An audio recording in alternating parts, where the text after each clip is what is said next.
ওকে মার।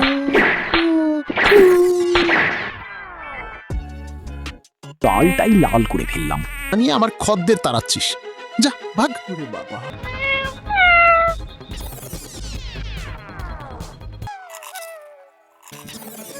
ওরে বাবা রে, এ তো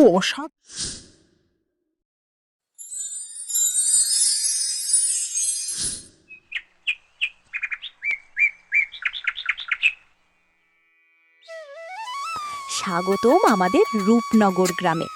এই গ্রামে ভালো মানুষের অভাব নেই, আবার একটু অতিরিক্ত চালাক মানুষেরও কমতি নেই। আর এই টানাপোড়েনের মাঝেই চলে আমাদের দুই বিখ্যাত খাবারের দোকানের যুদ্ধ। ইনি আমাদের গল্পের হিরো হরিধন। মানুষটা যেমন সহজ সরল, তার ফুচকাগুলোও ঠিক ততটাই নরম, মানে যাকে বলে একদম সৎ ব্যবসায়ী।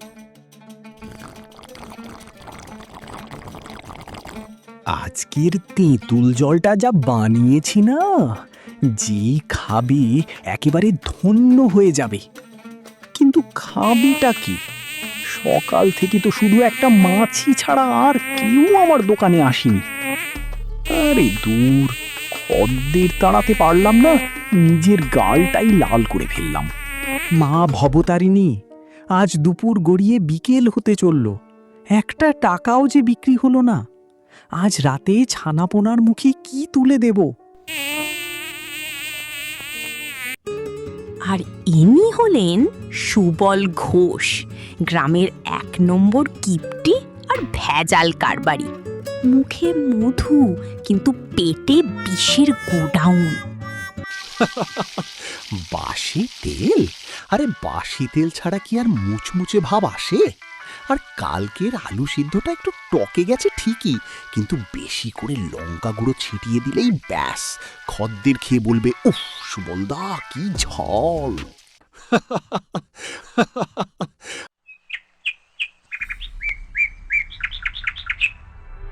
আরে ও হরিধন, তোর ওই পচা তেঁতুল জল খেয়ে লোকে তো হাসপাতাল যাবে। তার চেয়ে এক কাজ কর, আমার দোকানের ইঁটো থালাগুলো ধুইয়ে দে, ৫০টা টাকা দেবো ক্ষণ।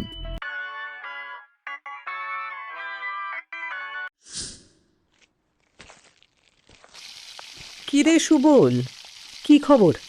দে একটা চপ দে। দাঁড়াও দাঁড়াও, এক্ষুনি দিচ্ছি।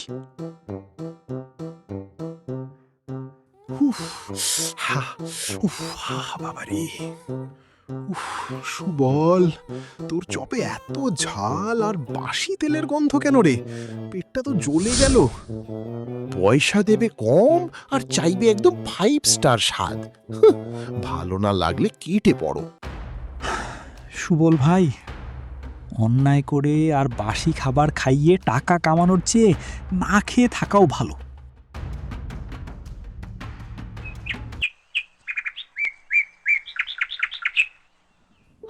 আজও একটাও ফুচকা বিক্রি হলো না। কি করে যে মেয়েটার সামনে গিয়ে দাঁড়াবো? এদিকে মেয়েটা আমার পথ চেয়ে আছে। হায় ভগবান, কবে কবে যে তুমি মুখ তুলে দেখবে?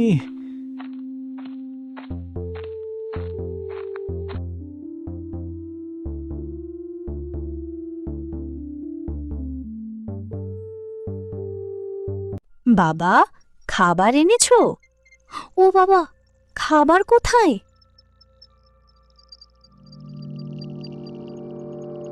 বলো না বাবা, খাবার কোথায়? খুব খিদে পেয়েছে। না রে মা, কাল দেখিস ঠিক একটা ব্যবস্থা হবে।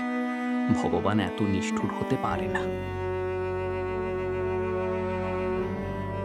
শুনছো, ঘরে কিছু চাল থাকলে ফুটিয়ে দাও, কাল দেখি কিছু ব্যবস্থা করতে পারি কিনা।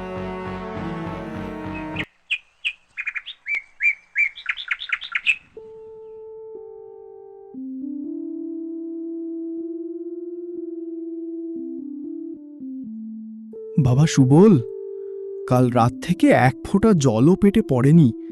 দুটো চপ দিবি বাবা? দূর হ এখান থেকে, বুড়ো ভাম। নোংরা জামা নিয়ে আমার খদ্দের তাড়াচ্ছিস, যা ভাগ। বাবা, আহা দাদু, আঘাত লাগেনি তো?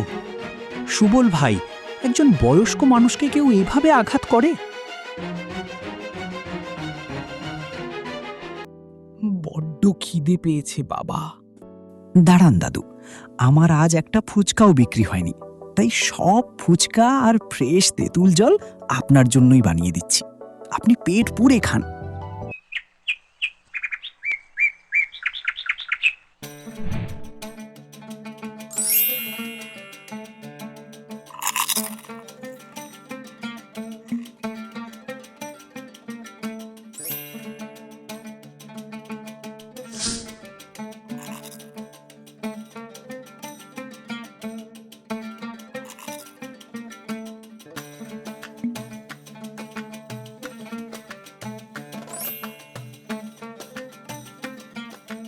আহা, কি অমৃত স্বাদ!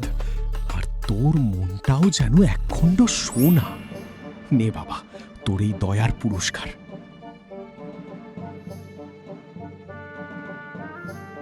এই হাঁড়ির জল দিয়ে ফুচকা বানাবি।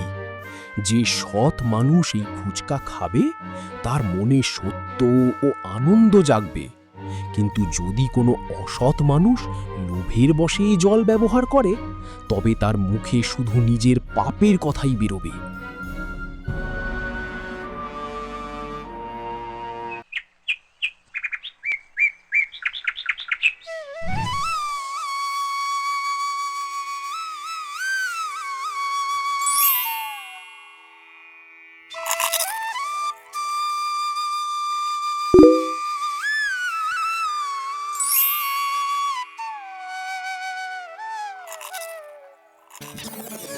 ওরে বাবা রে, এ তো অসাধারণ!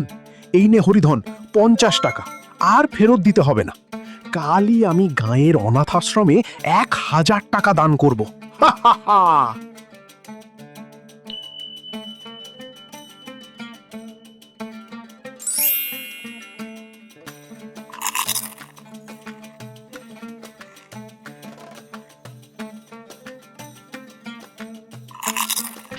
আহা, আমার বৌমাটা কত ভালো। আজ থেকে আমি আর বৌমাকে খাটুনি দেব না। কাল থেকে ঘরের সব কাজ আমি একাই করব।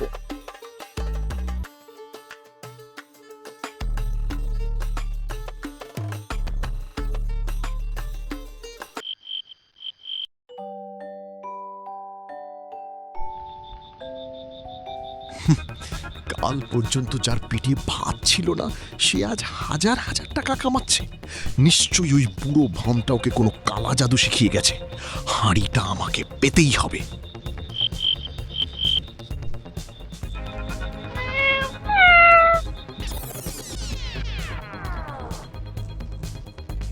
আবারে হাঁড়িটা পড়ে যাচ্ছিল। বাঁচলাম। এবার দেখাবি সুবলের খেল।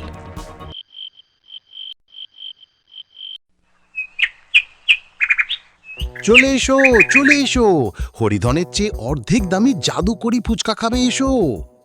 মাত্র 1 টাকায় 3টে। দে তো সুবল, দেখি তোর ফুচকা কেমন।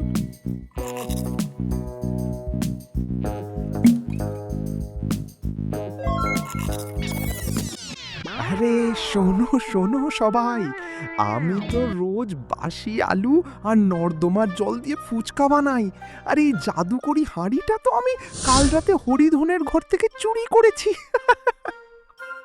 শুধু তাই নয়, আমি তো রোজ তেলে মোবিল মিশিয়ে চপ ভাজি।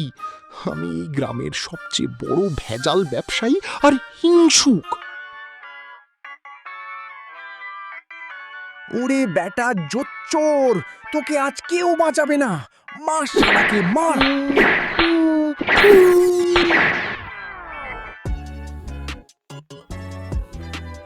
সুবল ভাই, অসৎ উপায়ে সাময়িক লাভ হলেও শেষ পরিণতি এমন নর্দমাতেই হয়।